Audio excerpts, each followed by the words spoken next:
8 महीने हो गए मुझे आईफोन 17 यूज़ करते हुए और 8 महीने से मेरी प्राइमरी सिम इसी फ़ोन में थी, तो इस फ़ोन का मुझे अंदर बाहर अब सब पता है। ये रिव्यू देखने के बाद आपको किसी और रिव्यू देखने की ज़रूरत नहीं, क्योंकि इस वीडियो के एंड तक आपके मैं इन 3 क्वेश्चंस का आंसर दे दूंगा। पहला, ये फ़ोन लेने लायक है या नहीं।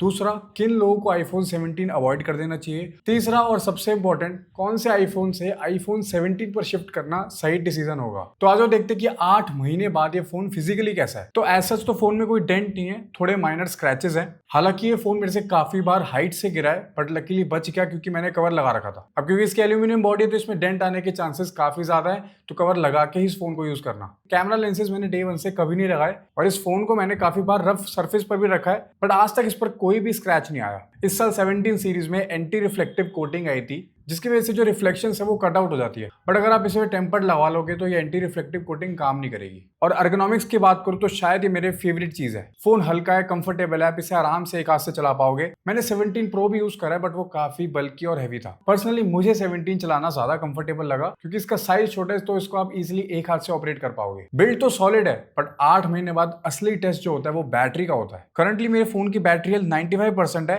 और साइकिल काउंट जो कंप्लीट हुआ है वो 265 के अराउंड है। रियल यूसेज में मुझे 6 से 7 घंटे का आराम से स्क्रीन ऑन टाइम मिल जाता है। अब क्या ये सेगमेंट की बेस्ट बैटरी है? नहीं, लेकिन क्या कभी इसकी बैटरी ने मुझे फ्रस्ट्रेट किया? वो भी नहीं है। नॉर्मल यूसेज में आराम से एक दिन चल जाता है, रात में आपको उसको दोबारा चार्ज पे लगाना पड़ेगा। लेकिन दिन के बीच कभी चार्जर ढूंढने वाली सिचुएशन तो मेरे साथ बहुत कम आई है। चार्जिंग स्पीड भी अच्छी खासी है, 0 to 80% लगभग 45 मिनट्स के आसपास हो जाता है और फुल चार्ज में इसमें 1 से 1.5 घंटा लगता है। अब मैं इसको सबसे तेज तो नहीं बोलूंगा, बट एज सच कोई प्रॉब्लम नहीं आती। हीटिंग की बात करूँ तो नॉर्मल यूसेज में एज सच हीट फोन नहीं होता है, अनलेस आप आउटडोर कुछ शूट कर रहे हो। अब क्योंकि इसमें प्रो मॉडल की तरह वेपर कूलिंग चेंबर नहीं है, तो हाँ ये एक डाउनसाइड हो सकती है अगर आप बहुत ही इंटेंस गेमिंग करते हो तो, या फिर आपको बाहर ज्यादा शूट करना होता है। बैटरी के साथ मेरा एक्सपीरियंस काफी सॉर्टेड और सिंपल रहा है। डिस्प्ले एक्सपीरियंस मुझे डे 1 से पसंद था और 8 महीने बाद भी मेरा सेम ओपिनियन है। 6.3 इंच साइज परफेक्ट बैलेंस लगता है, ना फोन ज्यादा छोटा लगता है और ना अननेसेसरी बड़ा। कॉन्टेक्स्ट के लिए बता दूं कि आपको ये 13, 14, 15 और 16 से हल्का सा बड़ा लगेगा, क्योंकि इसमें 6.3 इंच डिस्प्ले है, उनमें 6.1 इंच होती थी। बट ये ऐसा कुछ मेजर इश्यू नहीं है, आप 1-2 दिन में यूज टू हो जाओगे। आउटडोर विजिबिलिटी एक्सीलेंट है, धूप में मैप्स यूज करो, फोटो क्लिक करनी हो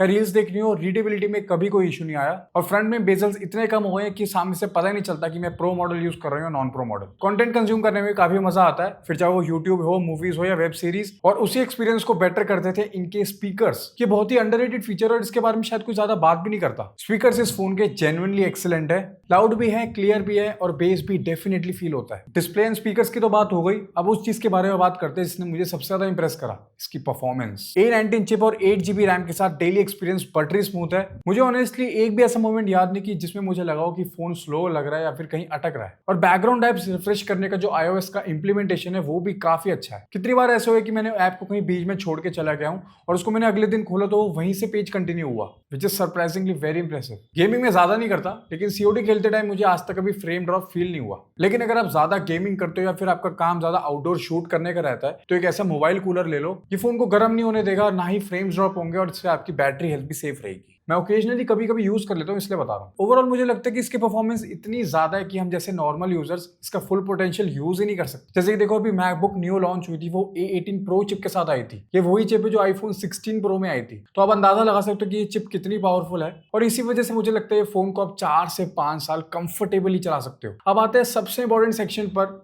वो है कैमरास। एंड ऑनेस्टली कैमरा ही वो रीजन है जिसकी वजह से इस फोन को मैं कॉन्फिडेंटली रिकमेंड कर पाता हूँ।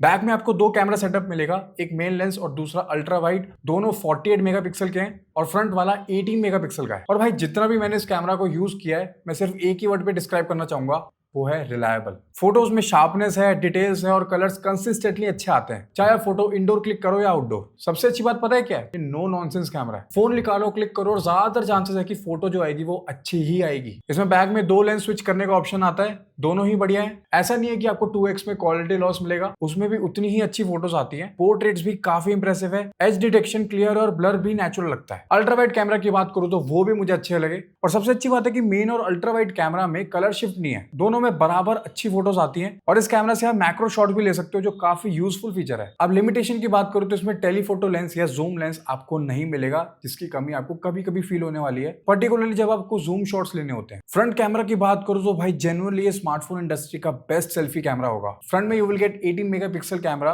जो लास्ट ईयर 12 मेगापिक्सल था। इसके फ्रंट कैमरा से इतनी शार्प और क्लियर फोटोज आती है कि ऐसा लगता है कि बैक कैमरा से फोटो ली है। और इस साल जो कैमरा स्टेज का फीचर आया ना यार, वो तो गेम चेंजर है। अब ग्रुप सेल्फीज लेना इतना ईजी हो गया है, जैसे जैसे लोग ऐड होते जाते हैं ये ऑटोमेटिकली वाइड पर शिफ्ट हो जाता है, विच इज वेरी कन्वीनियंट। और इसी मोड से आप फोन को वर्टिकल पकड़ के हॉरिजॉन्टल वीडियोस बना पाओगे, which is very convenient for people who make vlogs. तो अगर आपको फ्रंट से लैंडस्केप वीडियोस रिकॉर्ड करनी है तो ये फ्रंट कैमरा आपके लिए परफेक्ट है। वीडियो क्वालिटी के बारे में शायद ज्यादा बोलने की जरूरत नहीं। आज भी अगर कोई मेरे से पूछेगा कि स्मार्टफोन से मुझे वीडियोस रिकॉर्ड करनी है तो कौन सा फोन लूं, तो मैं आज भी आईफोन ही बोलूंगा। कलर्स इसके नेचुरल रहते हैं, एक्सपोजर रिलायबल रहता है और ओवरऑल आउटपुट काफी प्रोफेशनल लगता है। इनफैक्ट कुछ कुछ वीडियोस तो मैं आज भी अपने आईफोन से ही रिकॉर्ड करता हूँ, फिर चाहे मेन लेंस से रिकॉर्ड कर रहे हो या फिर अल्ट्रा वाइड से, दोनों हाई क्वालिटी आउटपुट देते हैं। और शायद इसलिए मोस्टली क्रिएटर आज भी आईफोन प्रेफर करते हैं for recording videos. At the end बस मैं यही कहना चाहूंगा कि आपको फोटो लेनी हो या वीडियो रिकॉर्ड करनी हो, ये कैमरा सिस्टम आपको कभी डिसअपॉइंट नहीं करेगा। अब इसके एआई के बारे में बात कर लेते हैं। ये सेगमेंट में तो ये कॉम्पिटिशन से बहुत पीछे है। ऑब्जेक्ट रिमूवल इनके अच्छे नहीं है, राइटिंग टूल सिर्फ नोट्स और मेल्स पर काम करते हैं, और सबसे बड़ी बात जो इनकी राइटिंग टूल्स है वो हर जगह काम ही नहीं करते, ना व्हाट्सएप पे काम करते ना जीमेल पे काम करते। बट अब एप्पल का एआई कंप्लीटली चेंज होने वाला है विद iOS 27, क्योंकि iOS 27 में बहुत सारे एआई फीचर्स आने वाले हैं। सिरी पहले से बहुत ज्यादा स्मार्ट हो जाएगी, ऑन डिवाइस प्रोसेसिंग पर अच्छा खासा फोकस किया जा रहा है, और साथ में फोटोज ऐप में भी जो एआई टूल्स आएंगे वो अच्छे काम करने वाले। 1-2 महीने के अंदर अंदर ये सारे फीचर्स आईफोन 17 में ऑफिशियली आ जाएंगे। वैसे मैं इन सारे एआई फीचर्स के बारे में एक डेडिकेटेड वीडियो बनाने की सोच रहा हूँ, तो सब्सक्राइब जरूर कर लेना। तो अब बात करते हैं कि क्या ये फोन लेने लायक है। 100%। और रीजन सिंपल है, इस फोन में कोई फ्लॉ ही नहीं है। इनफैक्ट इस साल तो प्रो और नॉन प्रो मॉडल्स में इतना कम फर्क रह गया है, सिर्फ एक टेलीफोटो लेंस और वेपर कूलिंग चेंबर का डिफरेंस है, बाकी कोई भी डिफरेंस नहीं है। इसी फोन में आपको सारे प्रो मॉडल्स के फीचर्स मिल जाएंगे, display, wide camera, ultra wide camera, front camera, in fact battery में भी कुछ ज्यादा फर्क नहीं है। इसलिए मैंने भी अब की बार प्रो मॉडल ना लेके नॉन प्रो मॉडल लिया था। अब किन लोगों को ये फोन स्किप कर देना चाहिए? सिर्फ 2 कैटेगरीज, या तो आप सीरियस गेमर हो और या तो आप प्रोफेशनली वीडियोस रिकॉर्ड करते हो इन लॉग फॉर्मेट। इन दोनों केसेस में प्रो मॉडल लेना ज्यादा बेटर चॉइस है। बाकी ऑलमोस्ट हर यूजर के लिए आईफोन 17 एक कंप्लीट स्मार्टफोन है। और अगर अपग्रेड की बात करूं तो अगर आपके पास आईफोन 11, 12, 13, 14 है तो आप बिना हेजिटेशन के आईफोन 17 पर शिफ्ट कर सकते हो। आपको डिफरेंस फील होगा, परफॉर्मेंस, बैटरी, डिस्प्ले और कैमरा में आपको जंप अच्छा खासा मिलेगा और आपको ये चीज फील भी होगी।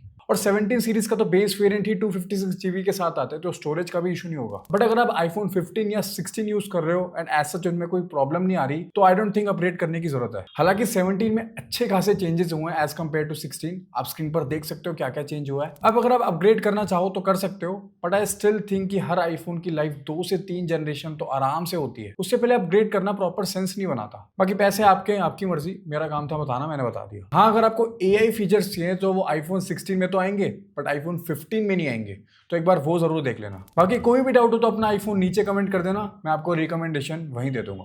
बाय।